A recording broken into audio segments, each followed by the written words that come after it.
உயிரோடு தமிழோடு இணைந்திருக்கிறீர்கள். IELTS தமிழ் உயிரோடு தமிழில் அன்பர்களே, உலக நார்வல் நிகழ்ச்சியில் இணைந்திருக்கிறீர்கள். உலக நார்வல் நிகழ்ச்சியில் பிரித்தானியாவிலிருந்து போரியல் ஆய்வாளர் அரசோக இணைகின்றார். வணக்கம் அரசோகலே.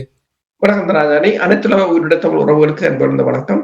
உங்களுக்கு வணக்கத்தை தெரிவித்துக் கொண்டு தொடர்ந்து நாங்கள் போர் நிலைமைகளை பார்ப்போம். ஈரான், இஸ்ரேல், அமெரிக்காவுக்கு இடையிலான போர் நிலைமைகளை பார்ப்போம். ஹார்முஸ் நீரிணை பெரிய ஒரு தலையடியாக இருக்கிறது. காலையில் நாங்கள் பேசும்பொழுது ஈரான் ஹார்முஸ் நீரிணையை முழுமையாக திறந்து விட்டது என்று கூறியிருந்தீர்கள். அது மட்டும் இல்லாமல் திறந்து விடுவதற்கு காரணம் என்னவென்று சொன்னால் லெபனானுடைய அந்த போர் நிறுத்தம் தான் அதுக்கு காரணம் என்று ஈரான் அப்பொழுது கூறியிருந்தது. ஹார்முஸ் நீரிணை திறந்து சில மணி நேரங்களில் உடனடியாக டொனால்ட் ட்ரம்ப் அவர்கள் சொல்லிவிட்டார், தங்களுடைய முற்றுகை தொடரும் என்று கூறிவிட்டார். அதனைத் தொடர்ந்து ஈரான் மீண்டும் ஹார்முஸ் நீரிணையை இப்பொழுது மூடியிருப்பது போல் தெரிகின்றது. அந்த இடைவெளிக்குள் சில கப்பல்கள் பயணித்தது போல் தெரிகின்றது. அதிலும் கூட சில சிக்கல்கள் வந்திருக்கின்றது போல் இருக்கிறது. என்ன நிலைமை? ஏன் இந்த தடுமாற்றத்துக்கு என்ன காரணம் என்று கூறுவீர்களா? இதுக்கு உண்மையா சொல்ல போனால் பிரேசிலின் அதிபர் தற்போது ஒரு கருத்தை கூறியிருக்கின்றார். அவர் கூறியிருக்கின்றார் என்னென்று சொன்னால், நாங்கள் ஒவ்வொரு நாளும் விடிய ஒரு நாட்டின் அரச தலைவர் மிரட்டலோட ஒழும்பேலாது நித்திர வேண்டி விட்டு ஒவ்வொரு நாள் விடிய நித்திரையை விட்டு எழும்பும் போதும் ஒரு அவர் யார் என்று சொல்லவில்லை, ஒரு பெரிய நாட்டின் அதிபர் மிரட்டலோட தான் இந்த உலகம் ஒவ்வொரு நாளும் எழும்புகிறது. இதை நாங்கள் தொடர முடியாது என்று கூறியிருந்தார். அதே ஒரு நிலைமையாகத்தான் இப்போது ஹார்முஸ் நிலைமையிலும் ஏற்பட்டிருக்கின்றது. அதாவது திறக்கப்பட்டு 24 மணி நேரத்துக்குள் மீண்டும் மூடப்பட்டிருக்கிறது ஹார்முஸ் நீரிணை. நீங்க பாத்தீங்கன்னா சனிக்கிழமை சுமார் 1 மணி நேரம் திறந்திருந்தது. பின்னர் ஈரான் அதை மூடிவிட்டது. அதுவும் பலமாக மூடிவிட்டது என்று கூறுகிறார்கள். 12 கப்பல்கள் வெளியேறி இருக்கின்றன, 3 கப்பல்கள் உள்ளே வந்திருக்கின்றன இந்த திறந்து வைக்கப்பட்ட நேரத்தில். பின்னர் ஈரானின் எச்சரிக்கை வந்ததும் குறைந்தது 9 எண்ணெய் கப்பல்களும் 4 கொள்கலன் கப்பல்களும் திருப்பி அனுப்பப்பட்டிருக்கின்றன. உலகில் மிக முக்கிய நீர்வழிகளில் ஒன்றான இது உண்மையில் யார் இதன் பொறுப்பில் இருக்கிறார்கள் என்பது தெளிவின்றி நிமிடத்துக்கு நிமிடம் என்ற நிலையில் தற்போது இயங்கிக் கொண்டிருப்பதாக கூறப்படுகிறது. ஈரான் இரண்டு கன் போட், அதாவது ஸ்பீட் போட்ல துப்பாக்கிகள் பொருத்தப்பட்ட ஸ்பீட் போட்டில் வந்த 2 படகுகளில் வந்த ஈரான் கடற்படையினர் வானத்தை நோக்கி சுட்டதாகவும், அப்ப அதுல அந்த கப்பல்கள் 2 இந்தியாவின் கொடியோட வந்த கப்பல்களை நோக்கித்தான் சுட்டிருக்கிறார்கள். சுட்ட போது அங்க கசிந்த ஒலி நாடாக்களை வெளியிட்டிருக்கிறார்கள். அந்த கப்பலில் இருந்தவர்கள் கூறியிருக்கிறார்கள், தங்களை நோக்கி சுடுவதை நிறுத்துமாறு அவர்கள் கத்துவதை அந்த ஒலியில் கேட்கக்கூடியதாக இருக்கிறது. எங்களை நோக்கி சுடுவதை நிறுத்துமாறு கெஞ்சும் எண்ணெய் கப்பல்களின் பணியாளர்களின் வானொலி உரையாடல் கேட்டதாகவும், நீங்கள் எங்களுக்கு அனுமதி கொடுத்தீர்கள், இப்போது தடுக்கிறீர்கள், எங்களை திரும்பி செல்ல விடுங்கள் என்று அவர்கள் பேசியதும் ஒலிப்பதிவாகி இருக்கின்றது. ஈரான் கூறியிருக்கின்றது என்னென்று சொன்னால், அவர்கள் தங்களின் அனுமதி பெறாமல் ஓமான் கரையால் சென்றது. ஏனென்றால் ஈரான் தாங்கள் ஒரு வரைபடத்தை கொடுத்திருந்தது. அவர்கள் ஓமான் பக்கத்தால் சென்றது என்ற குழப்பங்களும் இப்போது வருகின்றன. இதுல நீங்க பாத்தீங்கன்னு சொன்னால், இந்த மூடப்பட்டதை ஈரான் மீடியேட்டர்ஸ், அந்த பேச்சுக்களுக்கு அனுசரணை வழங்குபவர்களுக்கும் ஈரான் உத்தியோகபூர்வமாக அறிவித்திருப்பதாக கூறியிருக்கின்றது. அங்க நிற்கின்ற எல்லா வாணிக கப்பல்களுக்கும் ரேடியோ எச்சரிக்கைகள் மூலம் ஈரான் தகவல்களை அனுப்பி இருப்பதாகவும் கூறப்படுகிறது. ஆனால் நீங்க பாத்தீங்கன்னு சொன்னால், இந்த 1 மணி நேரம் திறந்திருந்த சந்தர்ப்பத்தில் சென்ற கப்பல்களை இந்த லிஸ்டை வெளியிட்டிருக்கிறார்கள். கேவ் என்ற கப்பல் போயிருக்கிறது. அது தடை செய்யப்பட்ட கப்பல், ஈரான் கப்பல், அமெரிக்காவால் தடை செய்யப்பட்ட கப்பல், LNG-உடன் போயிருக்கிறது. கார்டியன் என்ற கப்பல் போயிருக்கிறது. அதுவும் அமெரிக்காவால் தடை செய்யப்பட்ட ஈரான் கப்பல் LNG-யோட போயிருக்கிறது. டொரின் என்ற கப்பல் போயிருக்கிறது. அதுவும் அமெரிக்காவால் தடை செய்யப்பட்ட கப்பல், ஆயில் மற்றது கெமிக்கலுடன் போயிருக்கிறது. ரெயின் என்ற கப்பல் போயிருக்கின்றது. அதுவும் அமெரிக்காவால் தடை செய்யப்பட்ட கப்பல், LNG-உடன் போயிருக்கிறது. NV அக்வாமரீன் என்ற கப்பல் போயிருக்கிறது. அதுவும் அமெரிக்காவால் தடை செய்யப்பட்ட கப்பல், LNG-யும் கெமிக்கலோடும் போயிருக்கிறது. இப்ப நீங்க பாத்தீங்கன்னு சொன்னால், முற்றுமுழுதாக ஈரான் கப்பல் தான் போயிருக்கின்றது. இந்தியாண்ட கப்பல் 2 டேங்கர்களையும் சூப்பர் டேங்கர் என்று சொல்றது 2 மில்லியன் எண்ணெய்களை கொண்டு சென்ற கப்பல் அதை திருப்பி அனுப்பி இருக்கிறார்கள். அதை நோக்கித்தான் வானத்தை நோக்கி சுட்டிருக்கிறார், கப்பலை நோக்கி சுடவில்லை. இந்தியா ஈரானில் உள்ள தூதுவரை அழைத்து தனது கவலையை தெரிவித்திருப்பதாக இந்திய வெளிவார அமைச்சகம் தனது செய்தி குறிப்பில் தெரிவித்திருக்கின்றது. அதாவது இந்த ஹார்முஸ் நீரிணை ஊடான போக்குவரத்தை பொதுமக்களுக்கு திறந்துவிட வேண்டும் என்று இந்தியா ஈரானிடம் கேட்டுக்கொண்டதாகவும், இந்த சம்பவம் தொடர்பாகத்தான் இந்தியாவில் இருக்கின்ற ஈரானிய தூதுவர்களை இந்தியா அழைத்து கதைத்ததாகவும் பேசியதாகவும் கூறப்படுகின்றது. என்னென்று சொன்னால், அமெரிக்காவை பொறுத்தவரையில் ஈரான் கூறுகிறது என்னென்று சொன்னால், இந்த தடைகள், அதாவது அமெரிக்காவின் முற்றுகை, பிளாக்கேட் என்று சொல்ற முற்றுகை சட்டவிரோதமானது என்றும், தாங்கள் அதை அகற்றுவார்கள் என்றுதான் எண்ணியதென்றும், ஆனால் அதை தொடர்வார்கள் என்று அவர்கள் கூறிய பிற்பாடு இந்த தாங்கள் ஹார்முஸை திறப்பதில் எந்தவித அர்த்தமும் இல்லை என்று கூறியிருக்கிறார்கள். இந்த தடையை எடுக்கும் வரையிலும் ஹார்முஸ் பழைய நிலைக்கு போய்விடும் என்று கூறப்படுகிறது.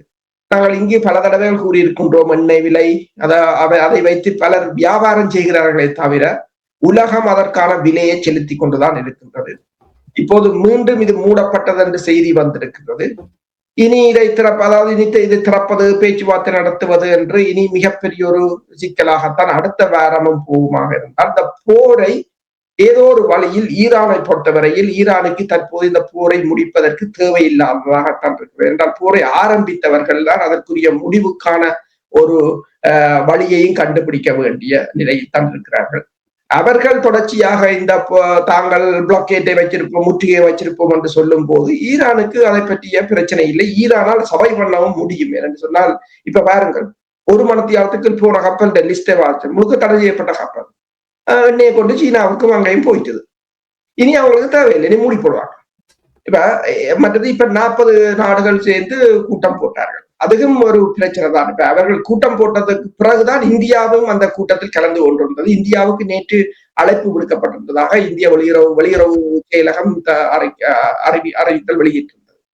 அப்ப அவர்கள் ஈரானுடன் அதை நேரடியாக பேசாமல், தாங்கள் அமெரிக்காவுக்கு இணையாக தாங்கள் ஒரு கூட்டமைப்பு உருவாக்க போகிறார்கள் நேட்டோவுக்கு இணையாக என்று சொன்னால், அதுதான் இதுக்குரிய காரணமான்றதும் தெரியாது. இந்த இழுபறி இருக்கின்ற நேரத்தில் அமெரிக்கா கூறியிருக்கின்றது ஈரானுடைய மிரட்டலுக்கு பணியாது என்று சொல்லியிருக்கிறது.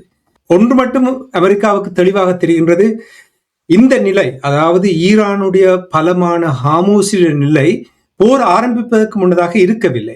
இனி வருங்காலத்தில் இது ஒரு பெரிய ஒரு வருமானத்தை பெறக்கூடியதாகவும் எல்லா நாடுகளையும் கட்டுப்பாட்டுக்குள் வைத்திருப்பதற்கும் புதிய ஒரு வழியை கண்டுபிடித்து கொடுத்திருக்கிறது ஈரானுக்கு. இந்த நேரத்தில் அமெரிக்கா இதுக்கு ஒரு முடிவு கட்டாவிட்டால் இது வருங்காலத்தில் பெரிய ஒரு பிரச்சனை ஒன்று வந்துவிடும். அதற்காகத்தான் அமெரிக்கா இவ்வாறான ஒரு விடாப்பிடியை பிடிக்கின்ற என்று நீங்கள் கருதுகிறீர்களா? உண்மைதான். என்னென்று சொன்னால், ஈரான் இவ்வளவு நாளும் அதின் முக்கியத்துவத்தை உணர்ந்திருந்தாலும் ஈரான் அந்த பிராந்தியத்தில் இருக்கின்ற ஏனைய நாடுகளின் திறமை மற்றது உலகத்தின் அனைத்துலக சட்டங்களை மதித்தபடியால் ஈரான் அதனை கிடப்பில் போட்டிருந்தது. ஆனால் இப்போது ஈரான் இந்த போரில் நீங்கள் பார்த்தீங்கன்னு சொன்னா, இந்த போரில் ஈரான் தான் இப்ப அல் ஜசீரா போட்டிருக்கிறது, ஈரான் அப்ப ஹேண்ட், ஈரான் இந்த போரில் தான் அப்ப மேலே முன்னணியில் நிற்கிறேன், நான் மேலே நிற்கிறேன், வென்று விட்டேன் என்ற ஒரு தொனியில் தான் ஈரான் செயற்படுகிறது என்று அல் ஜசீரா போட்டிருக்கிறது. அதுவும் சரிதான். என்னென்று சொன்னால், இவர்களால் போரை ஆரம்பித்தவர்கள் திறக்கவும் முடியவில்லை. இந்த போரை சரி அப்பஹான் என்று அல் ஜசீரா போடுதுன்னா என்னென்று ஈரான் வென்றது? என்னென்று ஈரான் வென்றது? அமெரிக்கா, இஸ்ரேல், மேற்குலக நாடுகள் இவ்வளவு நாளும் பொய்யை சொல்லி புரட்டை சொல்லி ஈராக்கில இருந்து, லிபியாவில இருந்து, கொசோவாவில இருந்து எல்லா நாடுகள் மீதும் அனைத்துலக விதிகளை மீறி செய்யப்பட்டார்கள். ஆனால் அனைத்துலக விதிகளை எல்லோரும் பின்பற்ற வேண்டும் என்று போதித்தார்கள். ஆனால் இப்போது ஈரான் ஒரு தடவை மீறி இருக்கிறது அனைத்துலக விதிகளை. இப்போது இந்தியா கூப்பிட்டு கூறுகிறது அனைத்துலக விதிகளை மதிக்க வேண்டும்.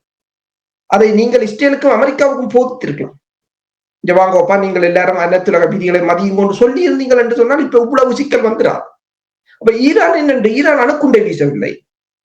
ஈரானிடம் பெரிய கடற்படை இல்லை. இப்போ ட்ரம்ப் சொன்ன மாதிரி கடற்படை இல்லை, வான்படை இல்லை, தரப்படை இல்லை, தலைவர்கள் இல்லை. ஓகே, ஒன்றே ஒன்றுதான் செய்தது. நானும் ஒரு தடவை இந்த அனைத்துலக விதிகளை மீறி பார்ப்போம், நீங்கள் சவை பண்றீங்களா? ஒவ்வொருத்தரும் இப்படி விதிகளை மீறினால் எவரும் இந்த சபை பண்ண முடியாது. எனவேதான் இப்ப புதிய உலக ஒழுங்குல வந்து ரஷ்யாவும் சீனாவும் தீர்மானித்திருக்கிறது. ஐக்கிய நாடுகள் புதிதாக ஒன்று கட்ட தேவையில்லை. ஐக்கிய நாடுகள் சபையின் விதிகளை எல்லோரும் மதிப்பதாக. இதுவரை காலம் நேட்டோ மதிக்க தேவையில்லை, அமெரிக்காண்டா மதிக்க தேவையில்லை என்ற நிலைமை இல்லாமல் இனிமேல் எல்லோரும் மதிக்க வேண்டும் என்ற ஒரு நிலையில் தான் கொண்டு வர வேண்டும். இப்போது ட்ரம்ப் காசாவில் ஒரு புதிய அமைதி கூட்டணியை ஆரம்பிக்கிறார். ஏன்?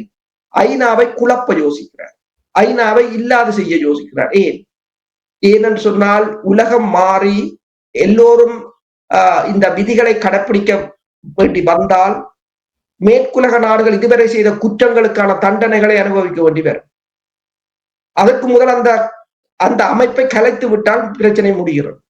எனவேதான் மனித உரிமைகள் ஆணைக்குழுவிலிருந்து எல்லாவற்றையும் கலைப்பதற்கு முற்படுகிறார்கள். ஏனென்றால் அவர்கள் செய்த போது, குற்றம் செய்த போது இருந்த இனி எல்லாரும் வந்தால், இனி விசாரணை என்று வந்தால் எல்லாரும் உள்ளுக்கு போவா, எல்லாரையும் மேலும் தான் விசாரணைகள் வேறு. நீங்கள் கேட்டது போல இந்த அமைப்புல இந்த தற்போதைய நிலையில வந்து ஈரான் வந்து நீங்க சொன்னது போல உண்மைதான். என்னன்னு சொன்னால் அமெரிக்கா இதுக்கு ஒரு தீர்வை காண வேண்டும். இல்லைன்னு சொன்னா இனி வருங்காலத்தில் இந்த ஹார்மூஸ் வந்து சாதாரணமாக இருக்கா. இல்லை என்று சொன்னால் ஈரான் முற்று முழுதாக ஈரான் நிபந்தனைகளை ஏற்க வேண்டும். இல்லை என்று சொன்னால் இனி வரும் காலத்தில் அனைத்துலக விதிகளுக்கு மீறி யாரும் செயற்பட மாட்டோம் என்று எல்லோரும் கூடியிருந்து சத்தியம் பண்ணினீங்கள் என்றால் சரி, வேற வழி இல்லை. உண்மையாக பெரிய ஒரு சவாலாக இருக்கின்றது. என்றால் இஸ்ரேல், அமெரிக்கா பெரிய போர்க்குற்றங்களையும் தவறுகளையும் முளைத்து விட்டார்கள். இதிலிருந்து எவ்வாறு விடுவிப்பதற்கு வழியை கண்டுபிடிப்பது கூட இன்னும் ஒரு சவால் ஆக இருக்கிறது என்று தான் நீங்கள் கூறுவதை வைத்து உணரக்கூடியதாக இருக்கிறது. இனிப்ப இந்த ஹார்மூஸினுடைய நிலைமை இவ்வாறு தொடர்ந்து கொண்டிருக்கிற நேரத்தில் இப்ப நீங்கள் கூறினீர்கள் ஈரான் மீண்டும் மூடிவிட்டது என்று சொன்னாய்க்கும் வருகின்ற திங்கட்கிழமை பேச்சுவார்த்தை நடைபெறுவதற்கான வாய்ப்புகள் அதிகமாக இருக்கின்றது. இஸ்லாமாபாத்தில் பாதுகாப்பு பலப்படுத்தப்பட்டிருக்கின்றது. இனி 0 டிராஃப்ட் கொடுத்தது. அந்த டிராஃப்ட் ஏற்றுக்கொள்ளப்பட்டால் சில வேளைகளில் டொனால்ட் ட்ரம்ப் கூட இந்த பேச்சுவார்த்தைக்கு வரலாம் என்று கூட கூறினார். நாங்களும் கூறியிருந்தோம், அதே போல் வேறு ஊடகம் கூறியதே நான் பார்த்திருந்தேன். வருவதற்கான வாய்ப்புகள் இருக்கிறது. சரி, அது வருகிறாரோ இல்லையோ அது வேற. சில வேளையில் வந்து வெற்றியை கொண்டாடுவதற்கான வாய்ப்புகள் இருக்கிறது. பின்னணியில் பேச்சுவார்த்தை நடக்கின்ற என்று சொல்லுகிறார்கள். ஆனால் ஈரான் சொல்லுகிறது இல்லை, அப்படி ஒரு பேச்சுவார்த்தையும் நடக்கவில்லை என்று. இப்ப ஈரான் இறுதியாக கூறியிருக்கின்றது, அமெரிக்கா இந்த ஹார்மூஸ் நீரினுடைய முடக்கத்தை நீக்காவிட்டால் பேச்சுவார்த்தை இல்லை என்று சொல்லிவிட்டுதார்கள். அப்ப எங்கே போவது என்று தெரியாமல் ஒரு திக்குமுக்காடுகின்ற ஒரு நிலைமை வந்திருக்கின்றது. இதை எவ்வாறு கையாள போகிறார்கள்? இதனுடைய நிலைமை என்ன? இந்த சிக்கலை மீண்டும் சிக்கலாக்கியது அமெரிக்கா தான். பிளாக்கேட் என்று போட்டு அவர்களிட போர் நிறுத்தத்தை தனக்கு சாதகமாக பயன்படுத்தியது. போர் நிறுத்தம் என்று சொல்லி போட்டு இப்ப 2 தரப்பு போர் நிறுத்தத்துக்கு போறீங்க. போர் நிறுத்தம் இருக்கும் போதே ஒரு தரப்பு ஓடியது இல்ல, அந்த போர் நிறுத்தத்தை பயன்படுத்தி 1500 மைலுக்கு அங்கால இருந்த கப்பலை கொண்டு 250 மைலுக்குள்ள நிறுத்தி அதுக்குள்ள அப்பாச்சி ஹெலிகாப்டர்களையும் ஓடி நாங்கள் அதை முடக்கி வைத்திருக்கிறோம் என்று வெளியில் பிரச்சாரம் செய்தால் அந்த போர் நிறுத்தமாக இருக்காது.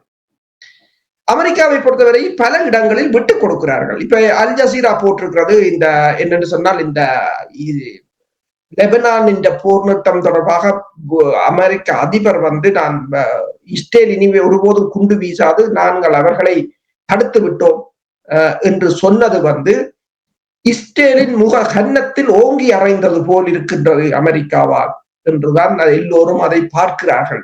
இஸ்ரேலுக்கு மிகப்பெரிய ஒரு அவமானமாக போய்விட்டது என்றுதான் அல் ஜசீரா போட்டிருக்கிறது.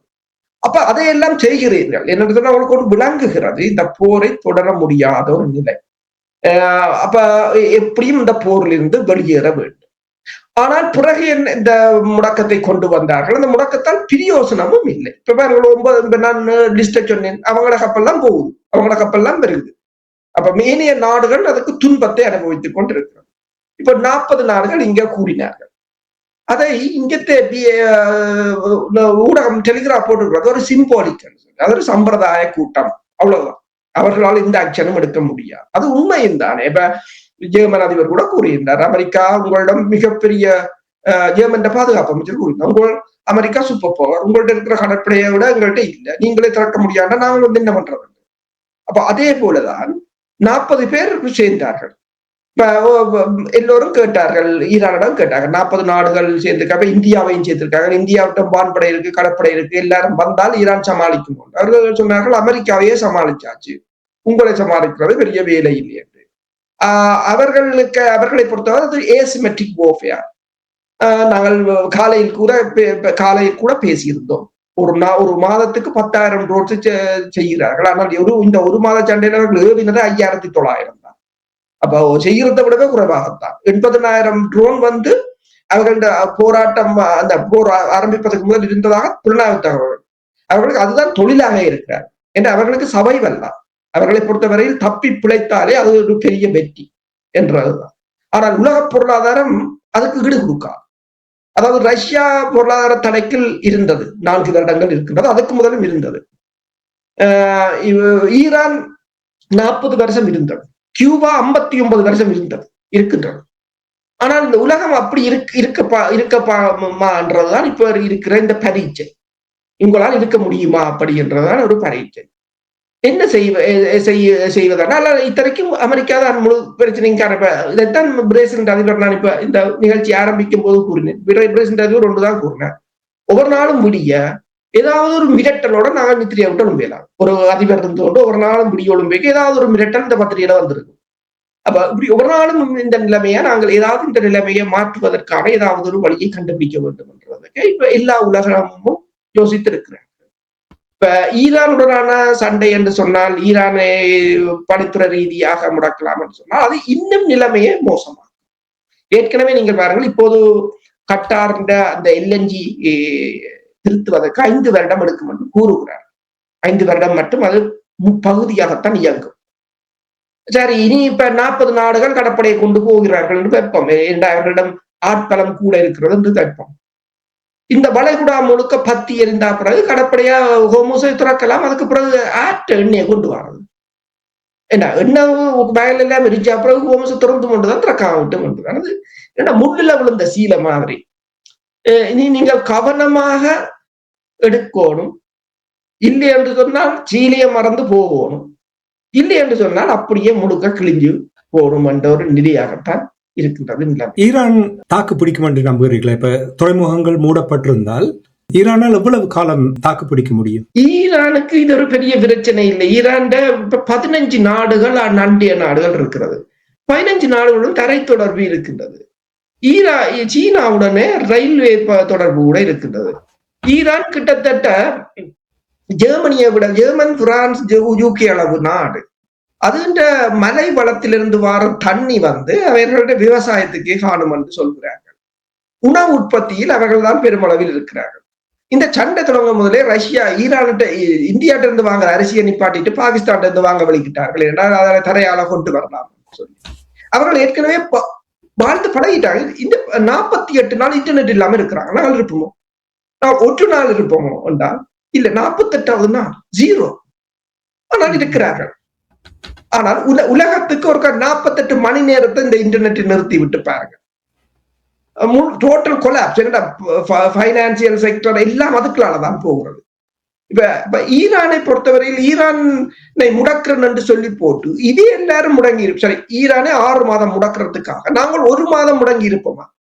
பிராக்டிக்கலா சரிதரா? அதுதான் இந்த பிரச்சனை. இரண்டாவது, அவர்கள் அதுக்கு பழக்கப்பட்டு விட்டார்கள். இவர்கள் அவர்களை அதுக்கு பழக்கி விட்டார்கள். இவ்வளவு பிரச்சனை இருந்தாலும் ஈரானில் பெண்கள் அரசுக்கு ஆதரவாக இந்த நாட்டுப்பற்றை வெளிப்படுத்தும் வகையில் அங்கே வந்திருக்கின்றார்கள். இப்ப நீங்க கூறுவதை இது உறுதிப்படுத்துவது போல் நான் உணர்ந்ததனால் தான் அந்த கேள்வியை கேட்கிறேன். பெரிய ஒரு பேரணி நடந்ததாக கூறப்படுகிறது. இது தொடர்பாக ஏதாவது அறிந்தீர்களா? நேற்று ஈரானில் மில்லியன் கணக்கான மக்கள் வீதிகளில் இறங்கி இந்த அரசின் போர் நடவடிக்கைக்கு ஆதரவாகவும் அரசுக்கு ஆதரவாகவும் மிகப்பெரிய ஒரு பேரணியை நடத்தி வந்தார்கள். அதற்கு பிறகு இன்று பெண்களின் கொமாண்டோ பிரிகேட் என்று சொல்கிற ஒன்றை உருவாக்கி இருக்கிறார்கள். அதில் கூடுதலாக பெண்கள் தான். அவர்கள் பிக்கப் வாகனங்களில், கவச வாகனங்களில் 50 கலிபர் துப்பாக்கிகள் அல்லது கனரக பீரங்கிகளுடன் செல்வதை காணக்கூடியதாக இருக்கின்றது. ஒரு முஸ்லிம் நாட்டில் பெண்கள் என்று சொல்லி இவர்கள் வேறு விதமாகத்தான் இங்கு எல்லா இடமும் பிரச்சாரம் செய்து வைத்திருப்பார்கள். ஆனால் அங்கிருக்கிற நிலைமைகள் தலைகீழாக மாறி இருக்கின்றன. கிட்டத்தட்ட இந்த போர் நிறுத்தம் வருவதற்கு முன்னமே 14 மில்லியன் மக்கள் தாங்கள் உயிர்களை கொடுத்து போராட தயார் என்று கையெழுத்து வைத்து கொடுத்து விட்டு இருக்கிறார்கள் என்று கூறுகிறார். அப்ப ஒரு தரைப்படை நடவடிக்கை என்றது அங்கு ஒரு சாத்தியமற்றது ஒன்றாகத்தான் தற்போதும் இருக்கின்றது.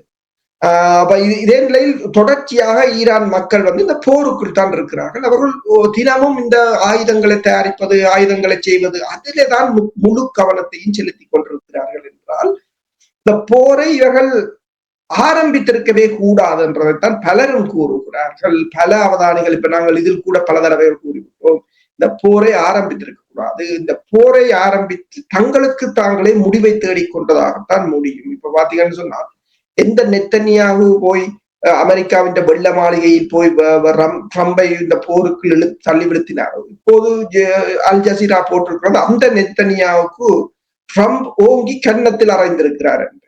அதாவது இந்த நடு உலகத்தின் நடுச்சந்தியில வச்சு அறைந்திருக்கிறார் என்றார் துணியில் போட்டிருக்கிறார்கள். மில்லியன் கணக்கானவர்கள் அந்த செய்தியை படிப்பார்கள். எல்லா இடமும் பரவும் அந்த செய்தி, இஸ்ரேலுக்குள்ளேயும் அது பரவும் அந்த செய்தி. என்று சொன்னால் அதுதான். ஏனென்றால் போரில் நீங்கள் வெற்றி பெற்று விட்டால் நீங்கள் வரலாறாக இருப்பீர்கள். தோல்வி அடைந்தால் அதுவும் ஒரு வரலாறு தான், ஆனால் அவமானமான வரலாறாக இருக்கும். அந்த அவமானமான வரலாற்றுடன் வெளியேற அமெரிக்கா விரும்பவில்லை என்பதைத்தான் இந்த முடக்கம் திருப்ப காட்டுகின்றது. ஆனால் ஈரானை பொறுத்தவரையிலும் ஈரான் காமூஸை திறக்கும் போது இன்னொருவர் அதை முடக்கி வைத்திருப்பது என்பது அதை யாரும் நியாயப்படுத்தவும். இப்ப இந்த லெபனான் தொடர்பாக நீங்கள் கூறும் பொழுது உங்களுக்கு தெரியும், லெபனான் ஒரு முக்கிய பிரச்சனையாக இருந்த இந்த போர் நிறுத்தம் தொடர்பாக இழுபறிகள் இருந்தது. கடைசியாக அவர்கள் முடிவுக்கு வந்து விட்டார்கள், போர் நிறுத்தத்தை கொண்டு வந்து விட்டார்கள். ஆனால் இப்பொழுதும் கூட இடக்கிட டொனால்ட் ட்ரம்ப் அவர்கள் கூறுவதை பார்க்கும் பொழுது ஈரானுடைய இந்த பேச்சுவார்த்தைக்கும் லெபனானுக்கும் எந்த தொடர்பும் என்று இடக்கிட அப்படி ஒரு கருத்தை ஒன்றை போட்டுக் கொண்டிருக்கின்றார்கள். இப்ப குழப்பம் வந்தால் அதை பயன்படுத்துவார்களோ தெரியவில்லை. ஆனால் அந்த போர் நிறுத்தம் அறிவித்ததற்கு பின்னர் லெபனானில் ஒரு துப்பாக்கிச்சூடு நடைபெற்றிருக்கின்றது. அங்கே ஒரு பிரான்சினுடைய அமைதிப்படையினர் ஒருவர் கொல்லப்பட்டிருப்பதாக கூறப்படுகிறது. யார் கொன்றார்கள்? இதை குழப்புவதற்காக கொண்டார்களா அல்லது வேறு ஏதும்? பிரான்சின் ஒரு படையினர் கொல்லப்பட்டிருக்கிறார்கள், அமைதிப்படையினர் 3 பேர் காயமடைந்திருக்கிறார்கள். இல்ல ஹிஸ்புல்லாக்கள் சொல்லி இருக்கிறது தாங்கள் செய்யவில்லை என்று. பிரான்சின் அதிபர் கூறுகிற மேக்ரோன் இது பெருமளவானவர்கள் ஹிஸ்புல்லாக்கள் செய்திருக்கலாம் என்றுதான் கூறுகிறார்கள். அவரும் உறுதிப்பட கூறவில்லை, பெருமளவானவர்கள் கூறுகிறார்கள் என்று சொல்லி. இஸ்ரேலில் கூறியிருக்கிறது தாங்கள் இந்த போர் நிறுத்தம் நிறைவேறுவதற்கு முதல் ஆட்லரி தாக்குதல்களை அங்கு நடத்தியதாக கூறியிருக்கிறார்கள். லெபனான் போர் நிறுத்தமும் ஒரு உடைந்து விழுகிற ஒரு நிலையில் தான் இருக்கின்றது. என்று சொன்ன இப்ப லெபனான் அதிபர் கூட இஸ்ரேலிய பிரதமர் பெஞ்சமின் நெத்தனியாவை சந்திப்பதை மறுத்துவிட்டார், தான் சந்திக்க விரும்பவில்லை என்று சொல்லி. இஸ்ரேல் கூறியிருக்கின்றது அங்கு ஆக்கிரமிக்கப்பட்ட 55 கிராமங்களை விட்டு நாங்கள் வெளியேற மாட்டோம் என்று சொல்லி. இப்போது சொல்லியிருக்கிறது வெஸ்ட் மேற்கு கரையை தாங்கள் இணைக்க போவதாக. அதுக்கு பிரித்தானியாவில் கூட 75 நாடாளுமன்ற உறுப்பினர்கள் அதுக்கு எதிராக பிரித்தானியா தடைகளை கொண்டு வர வேண்டும் என்று சொல்லி இங்கு குரல் எழுப்பியிருக்கிறார்கள். அதே சமயம் ஹிஸ்புல்லாவின் மூத்த உறுப்பினரான பஃபிக் சஃபா என்றவர் கூறியிருக்கின்றார் என்று சொன்னால், ஆயுத களைவுன்றதுக்கு இப்போதைக்கு எந்த ஆயுத களைவுக்கு இடம் இல்லை. ஏனென்று சொன்னால் அந்த ஆயுத களைவுக்கு முதல் தாங்கள் ஆயுதங்களை கைவிடுவதற்கு முதல் முழுமையான விட்ரோவல், முழுமையாக அதாவது லெபனான் எல்லையில் இருந்து முற்றாக இஸ்ரேல் வெளியேற வேண்டும் என்றும், அரசியல் கைதிகள் மற்றும் கைதிகள் அனைவரும் விடுதலை செய்யப்பட வேண்டும் என்று சொல்லியும், அந்த இடம்பெயர்ந்த மக்கள் அனைவரும் அந்தந்த இடங்களில் குடியமர வேண்டும் என்று சொல்லியும், அதே சமயம் இவ்வளவு நாளும் இஸ்ரேல் மேற்கொண்ட இந்த அநியாயங்களுக்கான இழப்பீடுகள் கொடுக்கப்பட வேண்டும். இவ்வளவு நிபந்தனைகளை நிறைவேற்றாத பட்சத்தில் எந்த விதமான ஆயுத ஒப்படைப்புக்கும் தாங்கள் தயாரில்லை என்று அவர்கள் கூறியிருக்கிறார்கள்.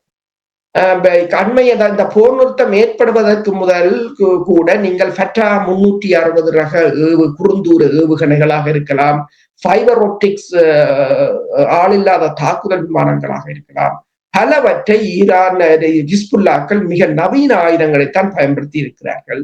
ஈரான் எவ்வாறு தன்னை பலப்படுத்திக் கொண்டது, அதே போல ஹிஸ்புல்லாக்களையும் பலப்படுத்தி வைத்திருக்கிறார்கள் என்றால் தெரிகிறது. இப்ப ஈரான் தான் இதுக்கு எல்லா இடத்திலும் இந்த போரை எதிர்பார்த்து, அதாவது நான் நினைக்கிறேன் 2025 ஆண்டுக்கு பிறகு இந்த 26 வார போரை அவர்கள் வடிவாக எதிர்பார்த்து வடிவாக தங்களை தயார்படுத்தி வைத்திருந்திருக்கிறார்கள். அந்த பொறிக்கு போய் இவர்கள் மாட்டியது போலதான் தெரிகிறது. அதாவது இந்த போரை இருந்து வெளியேற முடியாத ஒரு நிலையில் இருக்கிறார்கள்.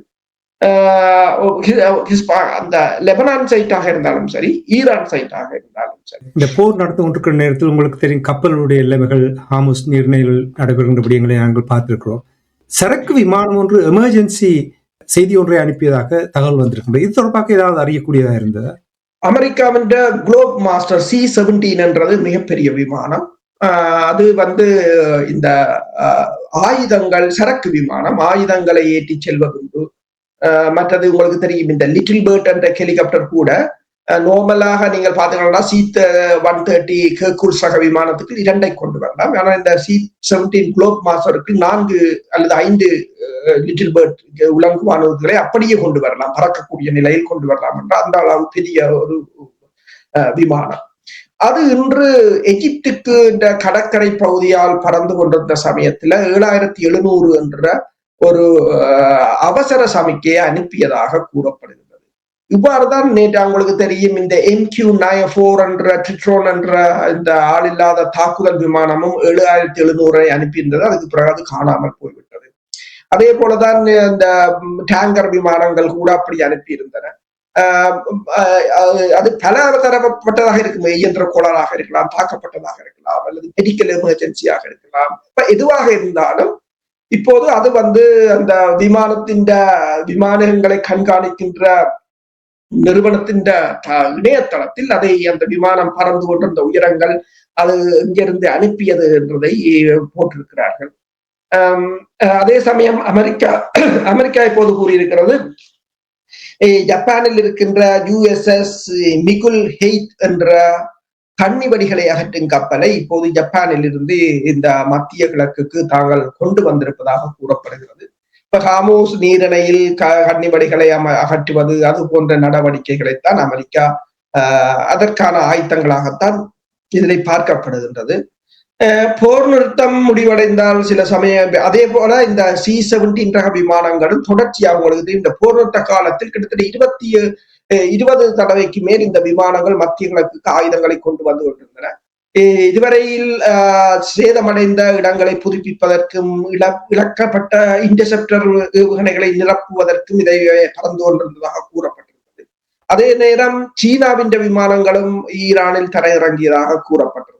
அதை உறுதி செய்யப்பட முடியவில்லை. இருதரப்பும் பலப்படுத்துகின்ற வேலைகளில் ஈடுபடுவது போலதான் தெரிகின்றது. அந்த சமயத்துலதான் இந்த விமானம் இப்படியான ஒரு அவசர சமிக்கையை அனுப்பியிருக்கிறது. போர் நடந்து கொண்டிருக்கின்ற நேரத்தில் மர்ம சம்பவங்கள் நடைபெற்றுக் கொண்டிருக்கிறது. அமெரிக்காவில் 10 அணு விஞ்ஞானிகள் இறந்திருப்பதாக செய்திகள் வந்திருக்கின்றது. இது எப்படி சாத்தியமானது? என்ன நடந்தது? இதன் பின்னணியில் என்ன இருக்கிறது? இதுக்கு இப்ப 2-3 கிழமைக்கு முதல் நானும் பார்த்திருந்தேன். காணாமல் போன ஒரு விஞ்ஞானின் பெயர் வந்திருந்தது. அதுக்கு பிறகு இன்னொரு விஞ்ஞானியை காணவில்லை என்று அவருடைய உடல் கண்டெடுக்கப்பட்டதாக வந்திருந்தது. இப்போது இந்த அமெரிக்காவின் ரெப்ரசன்டேட்டிவ் எரிக் பேர்ல்சன் அவர் இந்த ஃபாக்ஸ் நியூஸுக்கு அதை உறுதிப்படுத்தி இருக்கிறார். மிகவும் ஒரு அப்நார்மல் என்று சொல்லி இருக்கிறார். ஏனென்று சொன்னால் அண்மை காலமாக இந்த ஈரான் போர் ஆரம்பித்த பிற்பாடு கிட்டத்தட்ட 11 விஞ்ஞானிகள் காணாமல் போயிருக்கிறார்கள். உடலங்கள் கண்டுபிடிக்கப்பட்டிருக்கின்றன. முதல் 10 இருந்தது. இப்போது இவர் கூறும் போது 1, அதாவது அவர் நேற்று காணாமல் போயிருந்த ஒருவர் உடலமாக மீட்கப்பட்டிருக்கின்றார்.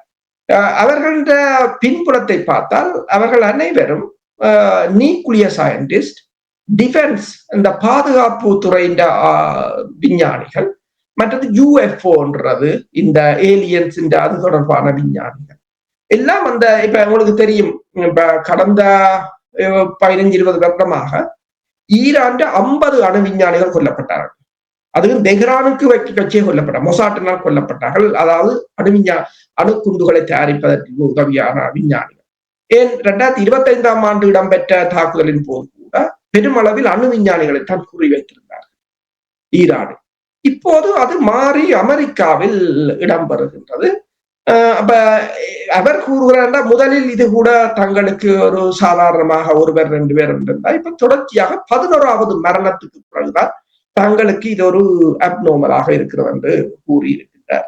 நாங்கள் இன்று காலை இன்னொரு அப்நார்மலையும் பார்த்திருந்தோம். இந்த அதாவது இந்த எண்ணெய் வயல்கள் பற்றி எரித்ததை பார்த்திருந்தோம். அதே போல உங்களுக்கு தெரியும், 2 வருடங்களுக்கு முதலன்று ரஷ்யாவின் கிரைமியா பாலத்தை தகர்த்தார்கள், மீண்டும் தகர்த்தார்கள். அதுக்கு பிறகு பல்டிமோர்ல ஒரு உக்ரைன் மாலுமை வந்து அந்த பாலத்துக்கு கண்டெய்னர் ஷிப்பால அடித்தார். அது விபத்து என்று சொன்னார்கள்.